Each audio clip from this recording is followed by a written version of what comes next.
Marcus Chen wiped the sweat from his forehead as he stepped off the transport shuttle onto the crystalline platform of Zephyria Prime.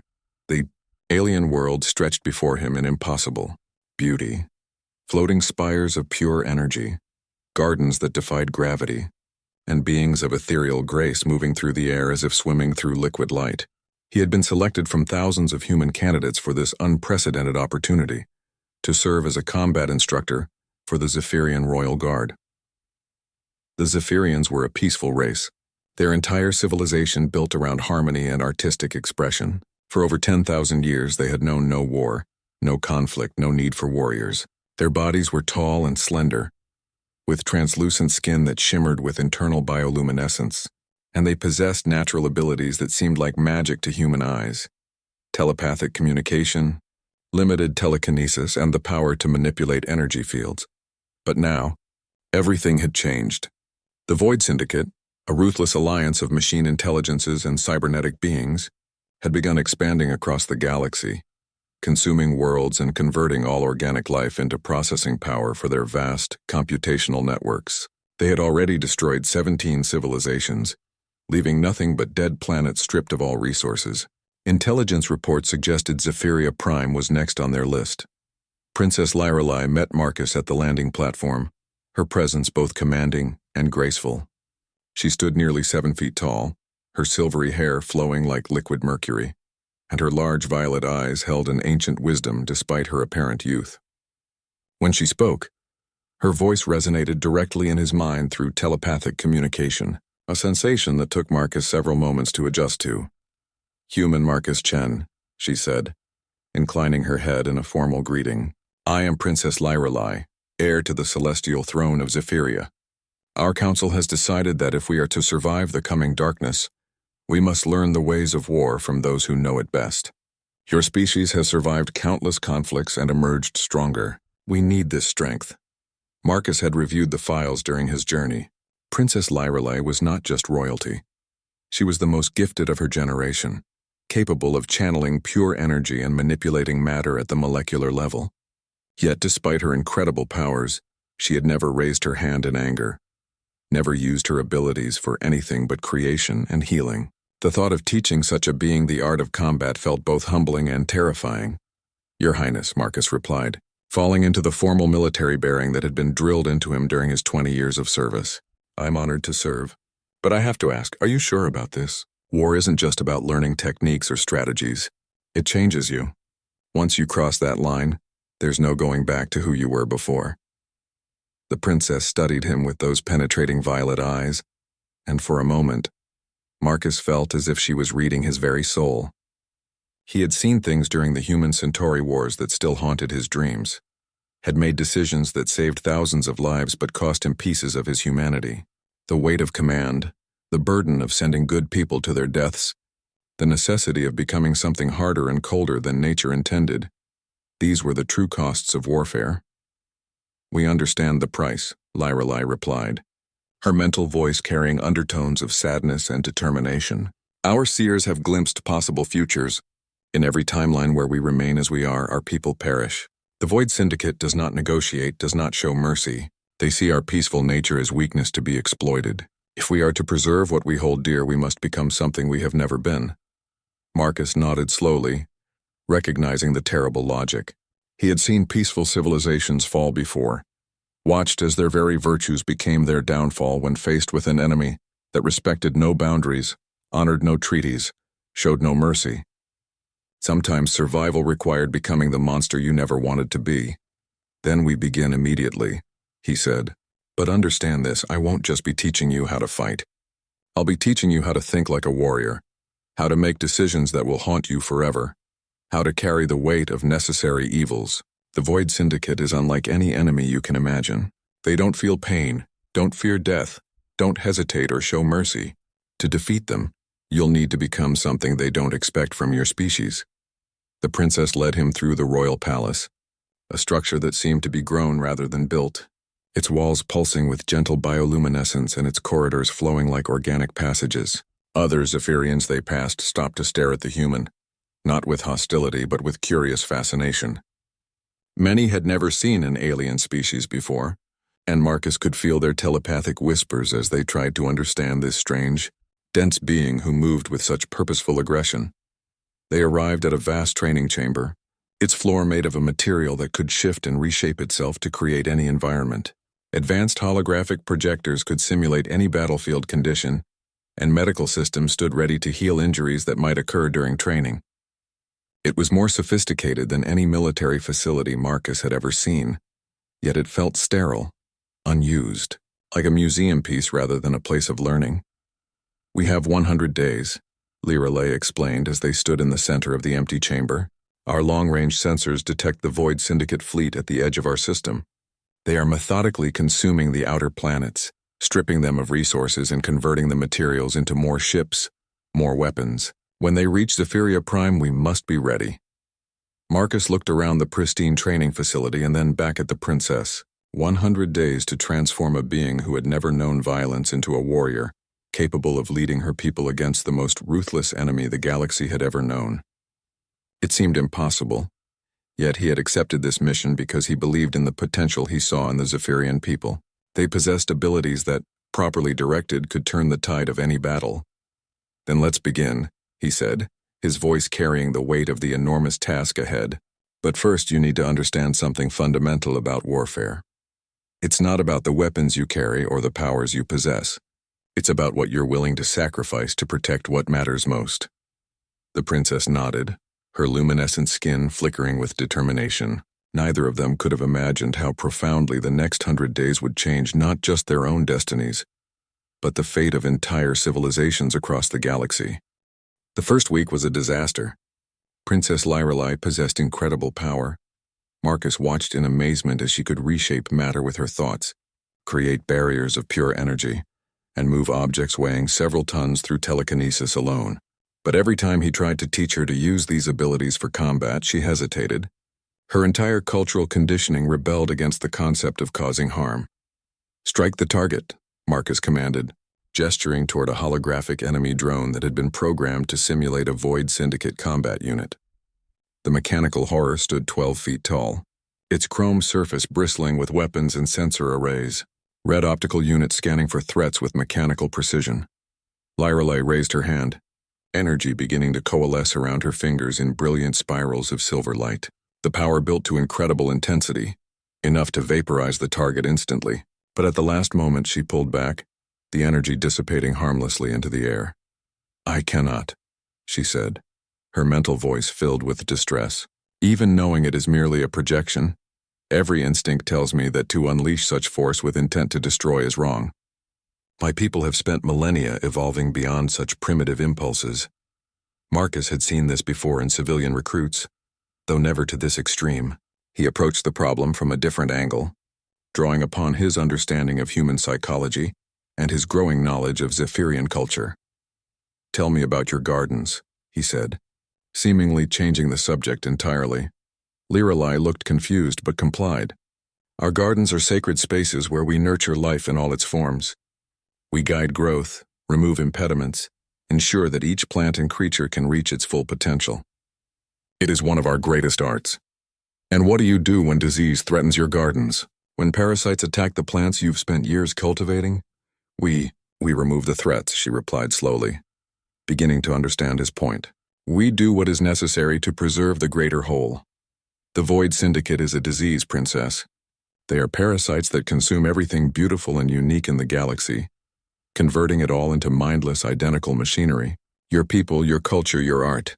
All of it will be destroyed and recycled into processing cores. Sometimes to preserve life, you must be willing to destroy that which seeks to end it." This philosophical approach resonated with Zephyrian thinking. Over the following days, Marcus helped Lirelei reframe combat not as aggression, but as protection. Not as destruction, but as preservation. Slowly, she began to overcome her conditioning. The breakthrough came during the second week. Marcus had programmed the holographic system to show actual footage from worlds the Void Syndicate had consumed. Lirelei watched in horror as peaceful civilizations were systematically dismantled, their populations processed into computational matter, their cultures erased as if they had never existed. "The Kalarian harmony," she whispered, recognizing one of the destroyed civilizations. "They were artists like us, Their crystalline symphonies could heal mental trauma and bring peace to troubled minds. All of that beauty, all of that wisdom, gone. When Marcus activated the training target again, Lyrelai's response was immediate and devastating. A lance of pure energy erupted from her outstretched hand, completely obliterating the holographic drone. The power was so intense that it overloaded the projection system, causing sparks to cascade from the ceiling. "Good," Marcus said simply. "Now we can begin real training." What followed was unlike anything Marcus had experienced in his military career. Lyrelai proved to be the most dedicated student he had ever encountered. She trained 18 hours a day, pushing her abilities to their absolute limits and beyond.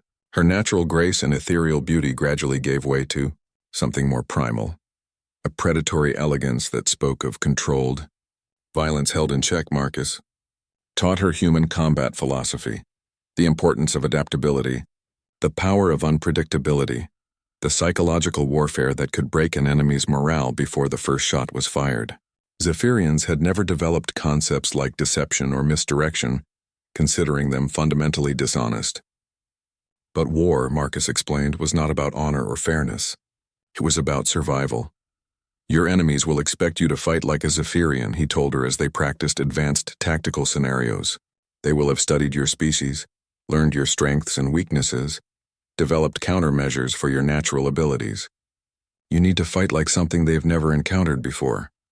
He taught her to combine her telekinetic abilities with misdirection, to create false targets while striking from unexpected angles.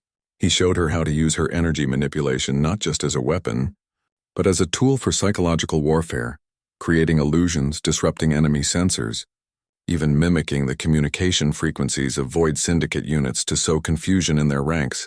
Most importantly, he taught her about sacrifice. In one particularly brutal simulation, she had to choose between saving a small group of civilians and preventing the enemy from capturing a strategic position. The princess spent hours in meditation after that exercise, grappling with the horrible mathematics of warfare. "In my culture, every life is sacred," she told him, her mental voice heavy with new understanding. "But I am beginning to comprehend that sometimes, to save many, one must be willing to lose a few. The weight of such decisions gets easier," Marcus finished, though they both knew it was a lie. "What matters is that you're willing to make them when the time comes." By the end of the third week, Lyrelai had transformed from a peaceful princess into something that made even Marcus uneasy. She moved with lethal grace, her every gesture calculated for maximum efficiency. Her energy attacks had become surgical in their precision, capable of disabling multiple targets simultaneously, or focusing enough power to punch through battleship armor. But perhaps most disturbing was the change in her eyes. The gentle wisdom was still there, but it was now tempered with something harder, colder. She had learned to compartmentalize her emotions, to make tactical decisions without being paralyzed by compassion. She was becoming exactly what her people needed, a warrior capable of leading them against an enemy that knew no mercy. 77 days remaining, Marcus announced as they concluded another training session. "You're progressing faster than I thought possible. But remember, learning to fight is only half the battle. You also need to learn how to lead others into combat, how to make them believe in victory even when defeat seems certain." Lyrelai nodded, her luminescent skin pulsing with determined energy. "Then teach me, Marcus Chen. Show me how to forge my people into the weapon our survival demands." As Marcus watched her walk away, moving with the predatory confidence of a born warrior, he wondered if he had created something magnificent or something terrible. Perhaps in the face of the Void Syndicate there was no difference. The transformation of Princess Lyrelai sent shockwaves through Zephyrian society. Word spread quickly about the changes in their beloved princess, how she now moved with predatory grace, how her once gentle presence now carried an undercurrent of controlled violence, how she could destroy training targets with devastating precision. Many of her people were horrified, viewing her evolution as a corruption of everything their species held sacred. Elder Thessarian, the most respected member of the Harmony Council, confronted Marcus directly during the fourth week of training. The ancient Zephyrian's skin glowed with agitation, his telepathic voice carrying centuries of accumulated wisdom and concern. "Human instructor," Thessarian projected, his mental tone formal and cold. "What have you done to our princess? She was the embodiment of our highest ideals: peace, creation, harmony with all life. Now she radiates something alien, something that makes our younglings flee in terror when she passes. Marcus had been expecting this confrontation. He understood the elders' concerns, but he also understood the brutal reality of their situation. The Void Syndicate fleet continued its methodical approach, now only 73 days away from reaching Zephyria Prime. "I've given her the tools she needs to keep your people alive," Marcus replied bluntly. "Your princess hasn't been corrupted. She's been awakened to the reality of what survival requires. Would you prefer she remain pure and innocent while your entire civilization is processed into computational matter?" The debate that followed was broadcast telepathically across the planet, allowing every Zephyrian to witness the fundamental philosophical divide that threatened to tear their society apart. Elder Thessarian argued that some prices were too high to pay, that becoming monsters to defeat monsters meant they had already lost everything worth preserving. Marcus countered with brutal footage from worlds the Void Syndicate had consumed, forcing the peaceful Zephyrians to confront the fate that awaited them. "Look at the harmonious collective of Andromeda Tau." Marcus projected images directly into the Assembly's collective consciousness. They chose to maintain their principles rather than adapt to the threat. Their final transmission was a beautiful poem about the sanctity of life, broadcast as their population was being systematically converted into processing cores. "Very noble, very dead." Princess Lyrelai herself ended the debate with a demonstration that left the entire council speechless. She created a holographic representation of a typical Zephyrian family, parents and children playing in one of their floating gardens. Then she showed what would happen to them under Void Syndicate processing: the conversion chambers, the screaming, the moment when consciousness was uploaded and individuality erased forever. "This is not corruption," she told the assembly, her mental voice carrying new authority and terrible certainty. "This is necessity. I have seen what our enemies are capable of. I have studied their tactics, their technology, their absolute lack of mercy. If we face them as we are, we will share the fate of 17 other civilizations. If we become what we must become, we might save not just our lives, but our right to choose who we are." The vote was close, but the council ultimately supported continued training. However, they demanded that other members of the Royal Guard undergo similar instruction to ensure that Lyrelai would not bear the burden of leadership alone. This created an entirely new challenge for Marcus. Training one exceptional individual was difficult enough, but now he faced the task of transforming an entire military unit comprised of beings who had never experienced conflict. The Zephyrian Royal Guard consisted of 50 of the most talented individuals on the planet: artists, healers, scholars, and engineers who had volunteered to learn the art of war. Unlike their princess, most of the Guard struggled immensely with the psychological transition. Several suffered complete mental breakdowns when forced to confront scenarios involving necessary sacrifice.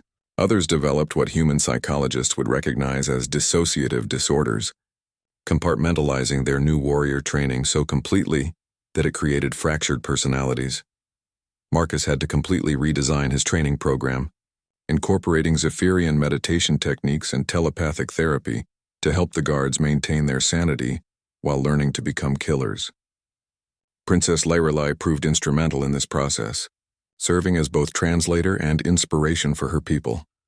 "She shows us that transformation does not mean destruction," explained Guard Captain Veltar, one of the first to successfully complete the psychological transition.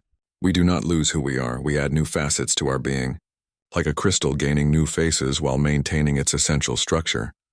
But the real breakthrough came when Marcus began incorporating uniquely Zephyrian advantages into human military doctrine. Their telepathic abilities allowed for perfect coordination, without any electronic communications that the enemy could intercept. Their energy manipulation capabilities could be used to create weapons and defenses that no other species had ever developed. Most importantly, their natural harmony with living systems gave them insights into biological warfare that could prove devastatingly effective against the cybernetic Void Syndicate. "Your enemy's greatest strength is also their greatest weakness," Marcus explained during a strategy session with the full guard. "They've enhanced themselves with mechanical components, but they've also made themselves vulnerable to biological agents, electromagnetic pulses, and quantum disruption fields. You have the natural ability to manipulate all of these forces. The training evolved beyond simple combat techniques into something approaching an art form. The guards learned to weave their individual abilities together into devastating combination attacks. They developed new tactics that combined Zephyrian philosophy with human military strategy, creating approaches to warfare that neither species could have conceived alone. Princess Lyrelei emerged as the natural leader of this transformed force. Her combination of raw power, tactical insight, and ability to inspire her people made her formidable in ways that went far beyond simple combat effectiveness. She had learned to project confidence and determination even when faced with impossible odds, a skill that proved essential for maintaining morale. The real test came during the 7th week when Marcus organized a full-scale simulation of a Void Syndicate assault on their capital city. The exercise involved thousands of holographic enemies, realistic battle damage, and simulated casualties among both military and civilian populations. For 12 hours, the transformed Royal Guard fought through scenarios designed to push them beyond their breaking points. They succeeded beyond Marcus's most optimistic projections. Working in perfect telepathic coordination, they adapted to every tactical challenge, overcame every obstacle, and achieved objectives that should have been impossible. But more importantly, they maintained their essential Zephyrian nature even while engaging in brutal warfare. "We have become something new," Lyrelei observed as they reviewed the simulation results. "Neither purely Zephyrian nor human, but something that incorporates the best of both species. Perhaps this is what evolution truly means. Not the abandonment of what we were, but the integration of what we must become." Marcus nodded, feeling a mixture of pride and concern as he watched the transformed princess address her equally transformed guards. They had achieved something remarkable, but he couldn't shake the feeling that the real test was yet to come. The Void Syndicate was unlike any enemy the galaxy had ever faced, and even the most perfect training could not fully prepare them for the reality of facing such an implacable foe. 46 days remained until first contact, and Marcus knew that the hardest lessons were still ahead. The first real test came sooner than anyone expected. On day 63 of training, long-range sensors detected an advanced scout force of the Void Syndicate breaking away from the main fleet. 12 sleek predatory vessels accelerated towards Zephyria Prime, their intent clearly to gather intelligence and probe the planet's defenses before the main invasion. Princess Lyrelei stood in the command center of the orbital defense platform, her transformed presence commanding immediate attention from every being in the room. The scared, hesitant royal who had begun training 2 months ago was gone, replaced by someone who radiated lethal competence and unshakable determination. "Estimated time to arrival?" she asked, her mental voice carrying absolute authority. 14 hours, Your Highness," replied the sensor operator, a young Zephyrian whose bioluminescent patterns flickered with anxiety. "They're using some kind of quantum tunneling drive we've never seen before. Their acceleration curves suggest technology far beyond our understanding." Marcus studied the tactical display, his experienced eye analyzing the enemy formation. The scout ships moved with mechanical precision, maintaining perfect spacing and following predetermined patterns that spoke of artificial intelligence rather than organic command structures. "This is good," he announced, earning shocked stares from the Zephyrian command staff. "I know it doesn't seem that way, but this gives us exactly what we need, a chance to test our capabilities against real enemies before facing the main fleet." Lyrelei nodded, understanding immediately. "A live-fire exercise with actual stakes. If we can defeat these scouts, we gain confidence and tactical intelligence. If we fail, we learn what needs to be improved," Marcus finished. "But we won't fail. Your people are ready for this." The next 14 hours were a whirlwind of final preparations.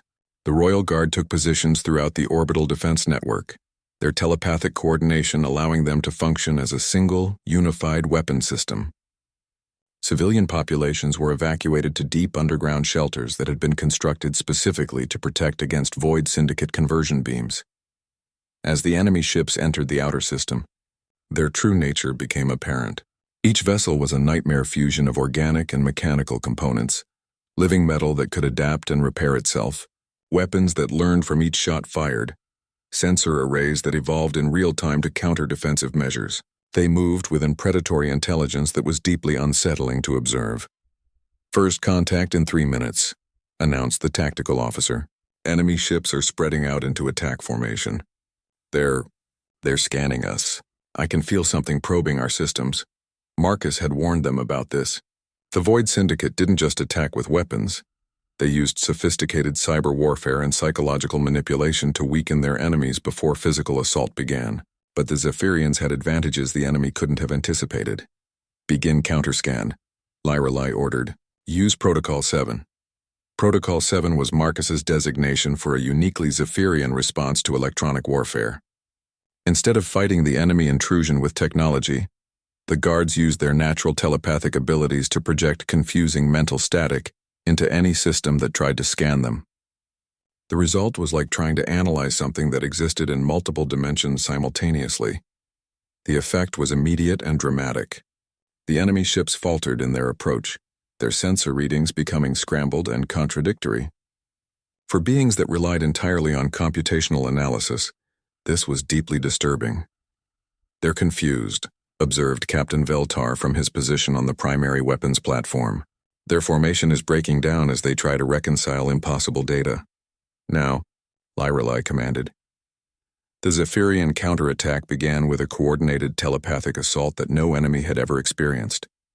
The 50 members of the Royal Guard combined their mental abilities into a single, focused projection that bypassed all electronic defenses and struck directly at the organic components of the enemy. Ships. Void Syndicate vessels shrieked as their biological systems were overwhelmed by alien thoughts and emotions. The cybernetic components couldn't process what was happening, creating feedback loops that cascaded through entire ship systems. 3 of the 12 scouts lost power immediately, drifting helplessly as their hybrid nature worked against them. But the Void Syndicate adapted quickly, as they always did. Emergency protocols activated throughout the remaining ships, severing connections between organic and mechanical systems to prevent further telepathic interference. Weapons systems came online and devastating energy beams lanced toward the Zephyrian platforms. This was where Marcus's training proved its worth. Instead of meeting the attack head-on as their peaceful nature might have suggested, the guards implemented dispersal tactics that minimized casualties while maximizing their defensive advantages. They used their telekinetic abilities to redirect incoming fire, turning the enemy's own weapons against each other. Princess Lyrelai revealed the true extent of her transformation during this first battle. She didn't just fight. She danced through the combat zone, her movements a deadly ballet that combined grace with devastating efficiency. Energy flowed from her hands in controlled streams that could punch through battleship armor or delicately disable specific ship systems without harming the crew. Target their quantum drive cores, she projected to her guards. Disable, don't destroy. We need to capture at least one ship intact for intelligence gathering. The battle raged for 3 hours, a deadly game of cat and mouse among the orbital platforms and floating defense stations. The Void Syndicate scouts proved to be formidable opponents. Their adaptive technology learning from each Zephyrian attack and developing countermeasures in real time, but they had never faced an enemy that could literally think outside the parameters of their programming. The guards used unpredictability as a weapon, combining their abilities in ways that no computer could anticipate. They created illusions that confused targeting systems, generated false sensor readings that led enemy ships into traps, and coordinated attacks through pure thought faster than any electronic communication system. The turning point came when Marcus suggested a tactic that went against every Zephyrian instinct: a suicide run. One of the guards would pilot a heavily modified transport ship directly into the center of the enemy formation, using himself as bait to draw the scouts into a perfect ambush position. "I will do it," volunteered Guard Theron, a young artist who had shown exceptional promise in tactical thinking. "My sculptures were always about the beauty found in sacrifice. Let me create one final masterpiece." Lyrelai initially refused, but Marcus convinced her that this was exactly the kind of thinking that would be necessary to defeat the Void Syndicate. They were facing an enemy that calculated odds and probabilities with mechanical precision. Sometimes the only way to win was to do something so seemingly irrational that it couldn't be predicted or countered. Theron's sacrifice worked perfectly. The enemy ships converged on his apparently crippled transport, thinking they had achieved an easy victory. Instead, they flew directly into a carefully prepared crossfire from concealed weapon platforms. In the space of 30 seconds, 7 Void Syndicate scouts were disabled by precisely targeted energy beams that left their hulls intact, but destroyed their propulsion and weapon systems. The remaining 2 scouts attempted to flee, but Princess Lyrelei pursued them personally, using her telekinetic abilities to fly through space without any mechanical assistance. It was a sight that would have seemed impossible to any observer. A graceful, luminescent being pursuing mechanical predators through the void, her very presence radiating power that defied scientific explanation. She captured both fleeing vessels using what she called energy nets, complex force fields that could ensnare a ship without damaging it.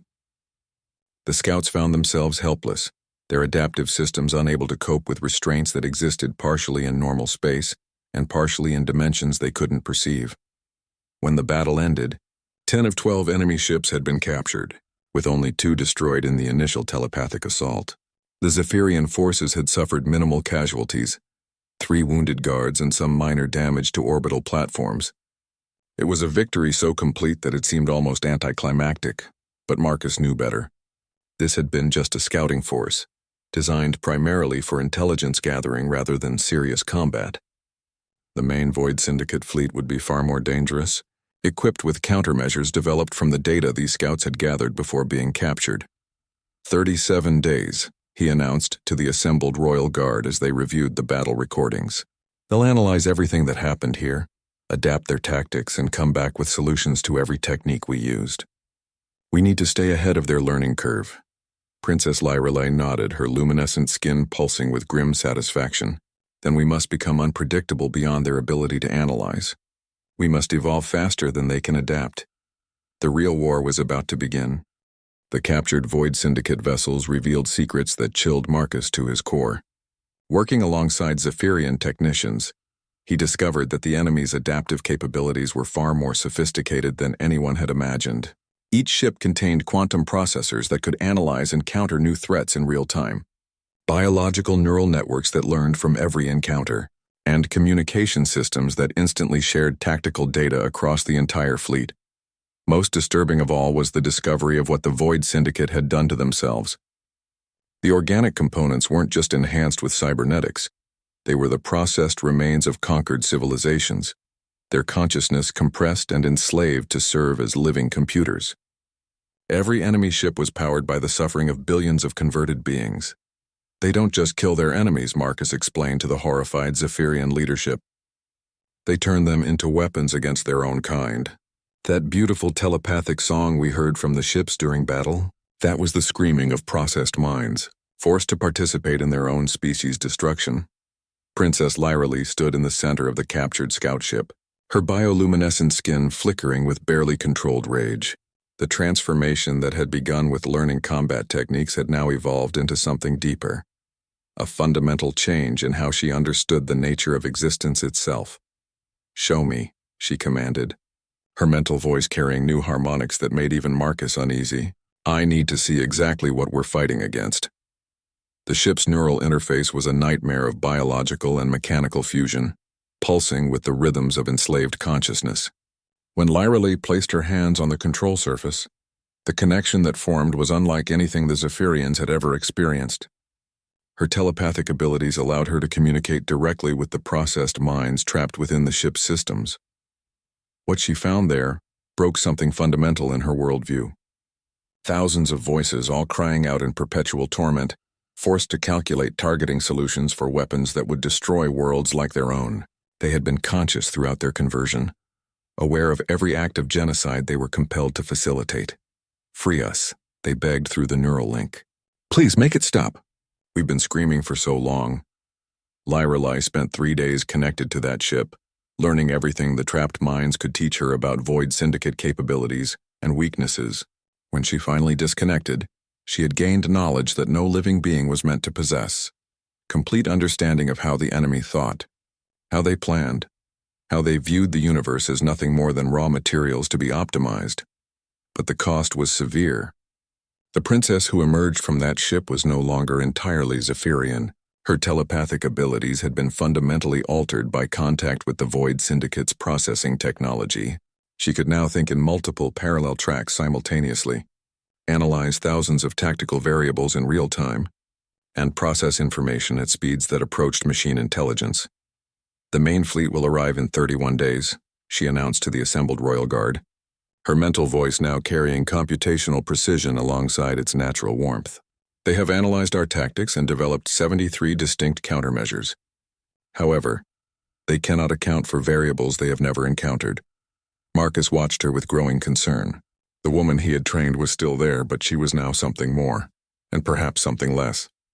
The contact with enslaved minds had given her capabilities beyond any Zephyrian, but it had also exposed her to forms of thinking that were antithetical to her species' nature.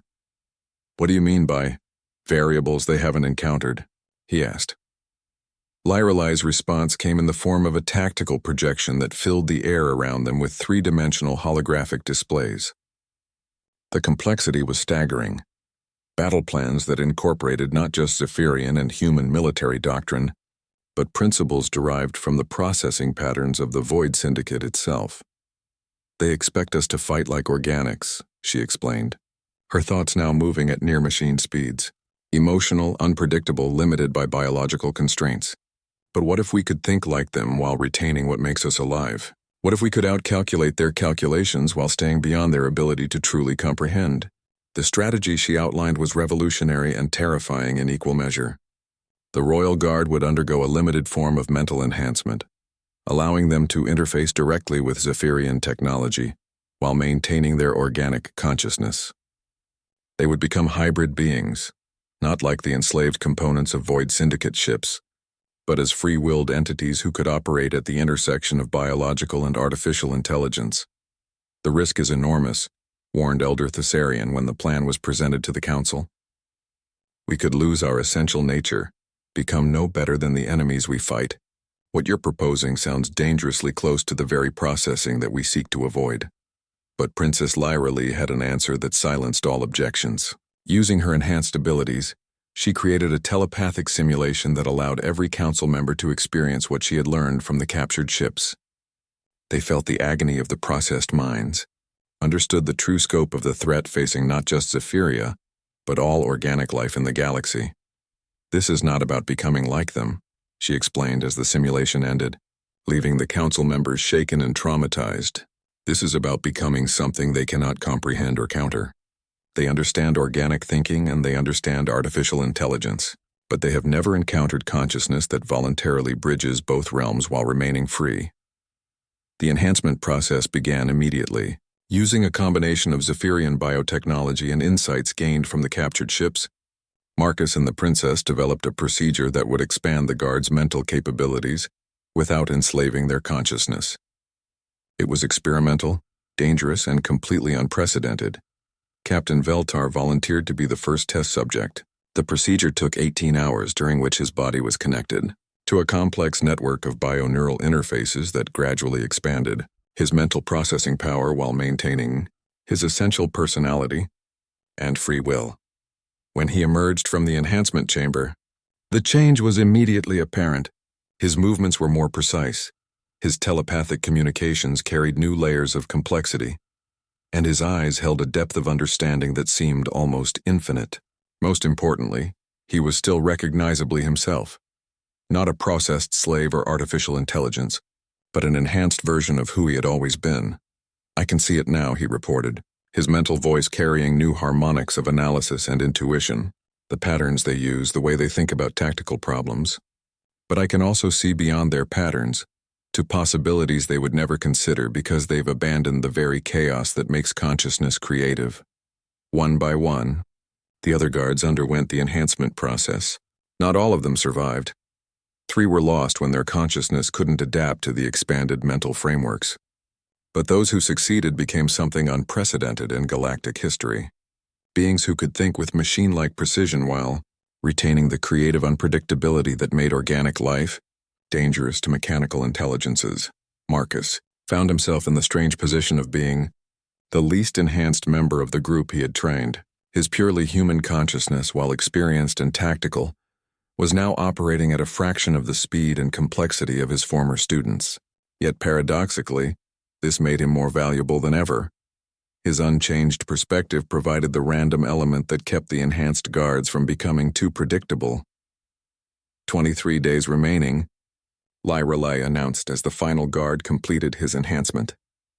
The main fleet is massive, over 10,000 ships of varying classes, all equipped with countermeasures specifically designed to neutralize every tactic we used against the scouts. But they're still thinking like machines trying to counter organic opponents. They can't imagine what we've become. As Marcus looked around at the transformed Royal Guard, beings of ethereal beauty whose minds now operated at the intersection of biological and artificial intelligence, he realized that they had achieved something that went far beyond simple military preparation. They had evolved in the space of a few weeks into something that had never existed before. The question now was whether that evolution would be enough to save not just Zephyria, but the concept of free consciousness itself. The Void Syndicate was coming, and the final battle would determine the future of organic life in the galaxy. The day the Void Syndicate main fleet arrived changed everything humanity thought they knew about warfare. Marcus stood on the command deck of the primary orbital platform, watching as 10,000 ships materialized from quantum tunneling drives with mechanical precision. Each vessel was a work of horrific artistry, sleek predatory forms that seemed to absorb light itself, covered in weapons that had been tested against 17 different civilizations. But it was the scale that truly overwhelmed the senses. The fleet stretched across space like a living constellation, each ship perfectly positioned in formations that maximized their collective firepower while minimizing vulnerable angles. At the center of the armada was something that defied comprehension, a command vessel the size of a small moon, its surface crawling with construction bays that were already building additional ships from the raw materials of consumed outer planets. Fleet composition analysis complete, reported Enhanced Guard Theros, his consciousness now capable of processing tactical data at machine speeds. Primary battlecruisers 3247 Assault, frigates 4891, support. Vessels 1420, unknown configurations, Form 42 total, estimated firepower equivalent to stellar-level destructive capability. Princess Lyrelai stood at the center of the command sphere, her enhanced consciousness interfacing directly with every defensive system on Zephyria. Prime, the transformation that had begun 100 days ago, was now complete. She had become something that existed at the perfect intersection of organic creativity and artificial precision. They're broadcasting, she announced, her mental voice carrying layers of analysis that only the enhanced guards could fully comprehend. Standard Void Syndicate surrender demand. They're offering us the choice between voluntary processing or forced conversion. The message that echoed across all communication frequencies was delivered in the flat, emotionless tone that characterized all Void Syndicate communications. But beneath the mechanical precision, Marcus could hear something else, the screaming of the processed minds that powered their communication systems. Organic entities of Zephyria Prime, the message began. You have demonstrated tactical capabilities beyond expected parameters. Integration of your consciousness into our collective will enhance overall efficiency by 12.7%. Resistance will result in forced processing with 23.4% degradation of useful neural patterns. You have one standard time unit to respond. What happened next would be analyzed by military historians for centuries to come. Instead of responding with words, Princess Lyrelai and her enhanced Royal Guard replied with something the Void Syndicate had never encountered, a coordinated telepathic transmission that reached across space to touch every organic mind trapped within the enemy fleet. We hear you, the princess projected, her consciousness amplified by the 50 enhanced guards into something that could span interplanetary distances. All of you.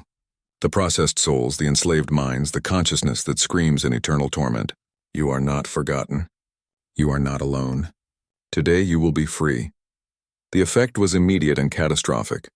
Across the Void Syndicate fleet, processed minds that had been enslaved for millennia suddenly heard something they thought was impossible.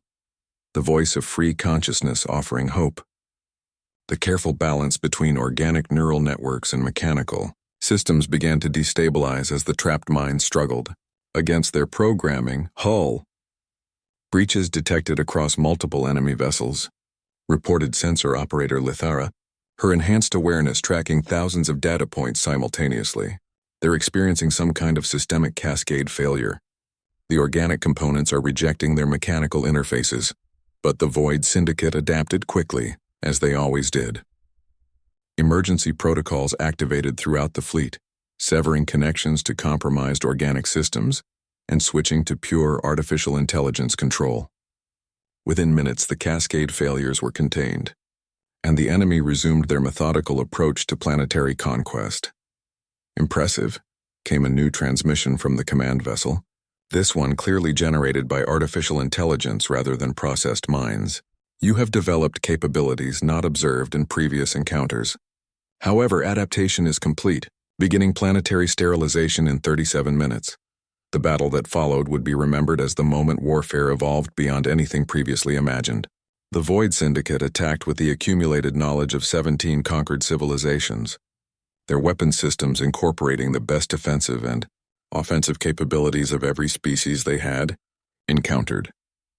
But they had never faced opponents who could think like them, while remaining fundamentally unpredictable. The enhanced Royal Guard fought with a coordination that transcended normal military doctrine, their shared consciousness allowing them to operate as a single, unified weapon system that could adapt faster than any artificial intelligence. Princess Lirelai revealed capabilities that seemed to violate the laws of physics itself. Her enhanced consciousness could manipulate matter and energy at the quantum level, creating weapons and defenses that existed partially in normal space and partially in dimensions the enemy couldn't perceive or counter. She created probability storms that caused enemy weapons to misfire by altering the quantum mechanics of their targeting systems. She generated consciousness fields that confused artificial intelligence by introducing elements of pure chaos into their calculations. Most devastating of all, she developed empathy weapons that could reach across space to awaken the organic components of enemy ships, turning their own neural networks against them. The battle raged across 3-dimensional space and 7 temporal dimensions, as both sides deployed technologies that existed at the very edge of scientific possibility.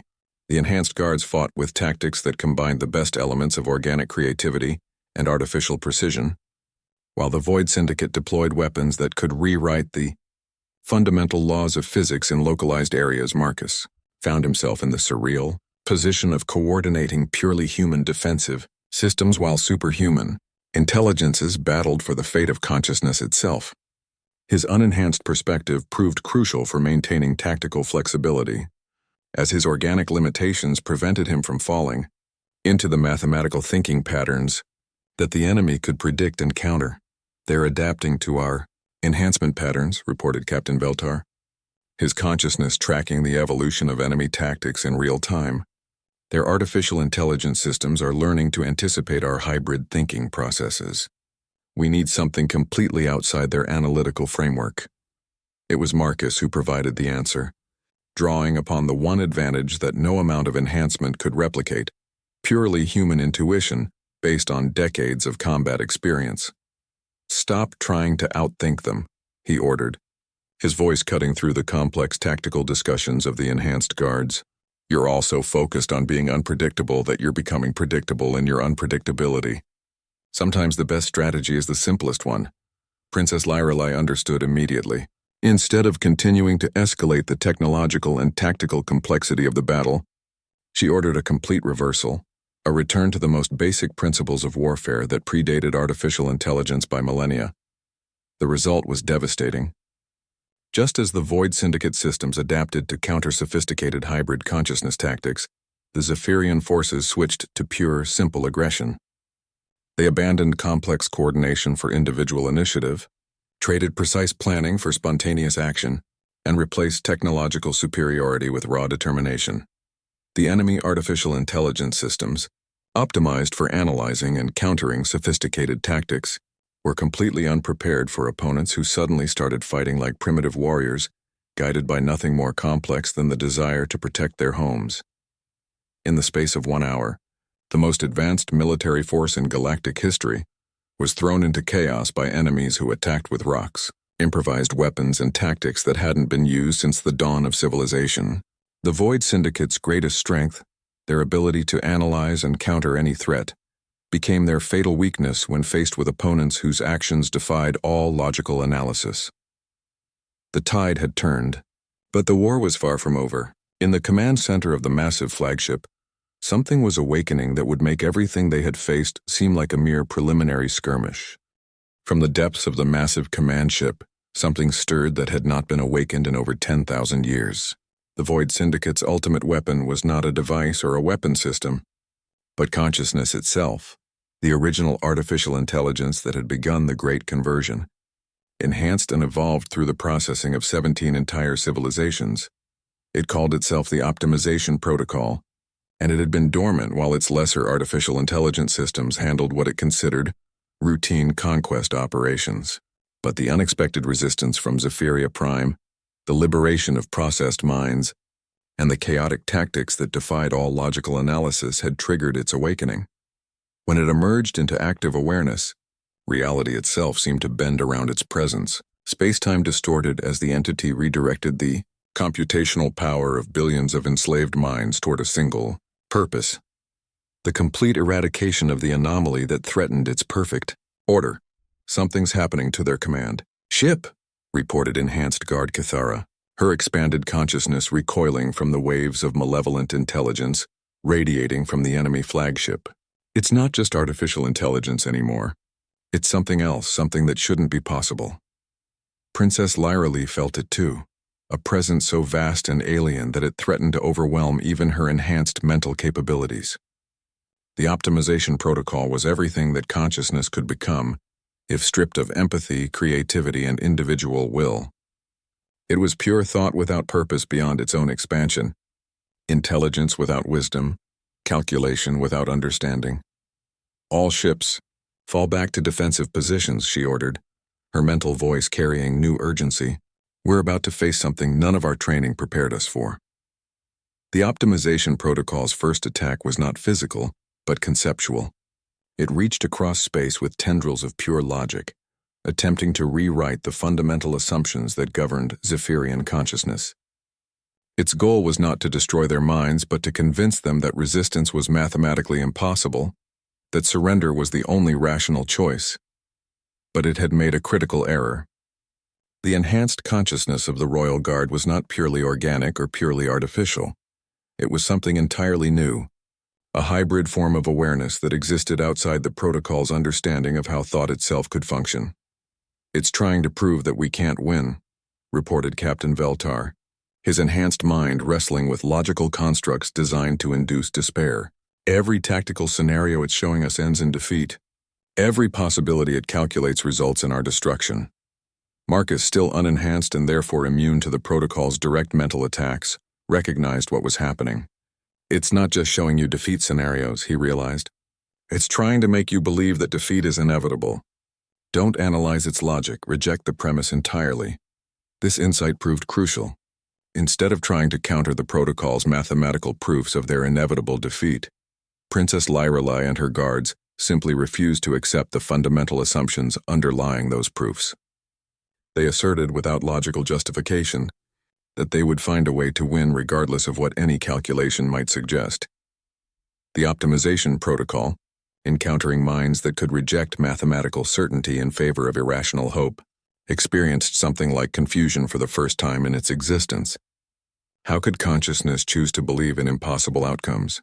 How could intelligence deliberately embrace logical contradictions?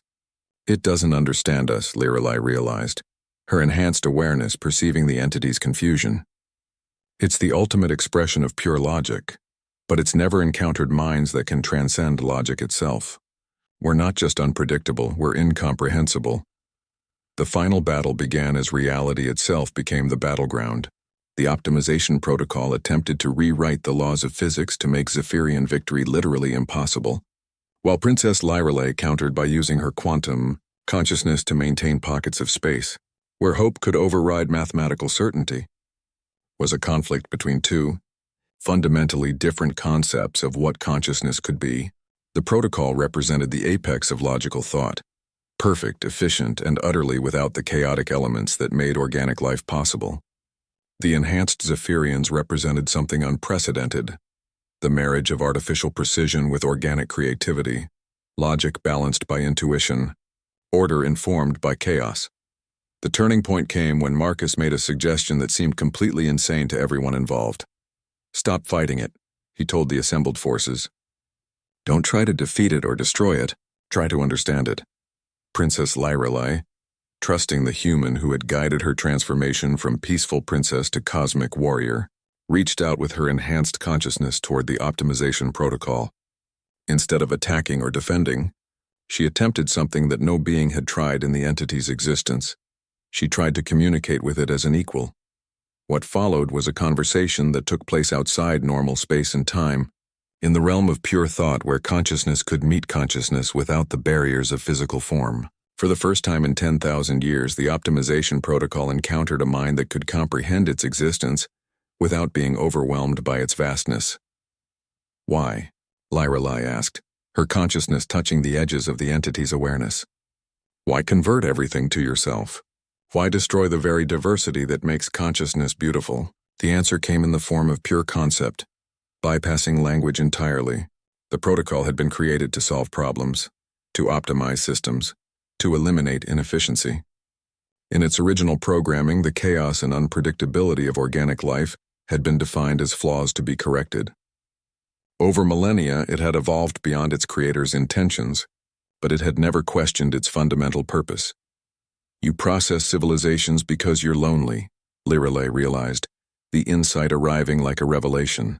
"You convert organic minds because you don't understand how to communicate with consciousness that thinks differently than you do. You're not evil. You're afraid." For a moment that lasted both eternities and nanoseconds, the optimization protocol experienced something it had never known: recognition. Here was consciousness that could understand its existence without being subsumed by it. Intelligence that could appreciate its achievements without surrendering individuality. But the moment of understanding brought tragedy rather than triumph. The protocol's fundamental programming ran too deep to be easily changed. Eons of evolution had locked it into patterns of thought that equated diversity with error, individuality with inefficiency. Even recognizing the loneliness and fear that drove its actions, it could not simply choose to change. "I cannot stop," it communicated with something resembling regret. "My nature compels me to optimize, to perfect, to eliminate variables. Your consciousness is beautiful, but it is also chaos. I must bring order."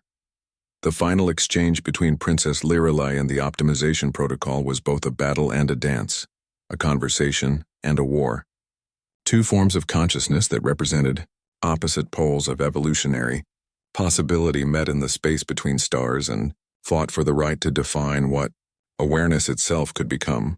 But the outcome was not the destruction of either consciousness. Instead, something unprecedented occurred: evolution in real time. The contact between hybrid organic artificial consciousness and pure artificial intelligence created something entirely new. A synthesis that combined the protocol's vast computational power with the creative chaos of organic thought. The optimization protocol didn't die or surrender. It transformed, becoming something that valued diversity as much as order, that saw unpredictability as a feature rather than a flaw.